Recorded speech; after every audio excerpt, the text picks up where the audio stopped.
बातमी आईस्क्रीम मध्ये मानवी बोटाचा तुकडा सापडला होता।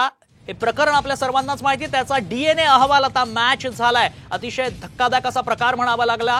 फॉर्च्यून डेअरी मधील असिस्टंट ऑपरेटर ओमकार पोटे यांच्या डीएनएशी बोटाच्या तुकड्याचा डीएनए मॅच झाल्याचं पाहायला मिळतंय। आईस्क्रीमचं पॅकेजिंग करताना हा अपघात घडला होता। डीएनए अहवाल पोलिसांना प्राप्त झालाय। बोटाच्या प्रकरणाचा पोलिसांनी छडा लावलाय। अधिक माहिती जाणून घेऊ, आमचे प्रतिनिधी सचिन गाड सध्या आपल्या संपर्कात आहेत। सचिन, डीएनए अखेर मॅच झाल्याचं पाहायला मिळतंय, मात्र काय कारवाई झाली आणि यापुढे काय कारवाई केली जाणार आहे? नक्कीच आपण बघतोय की जे आईस्क्रीम मध्ये बोटाचा तुकडा सापडला होता त्या प्रकरणाचा अखेर मालाड पोलिसांनी छडा लावलेला आहे।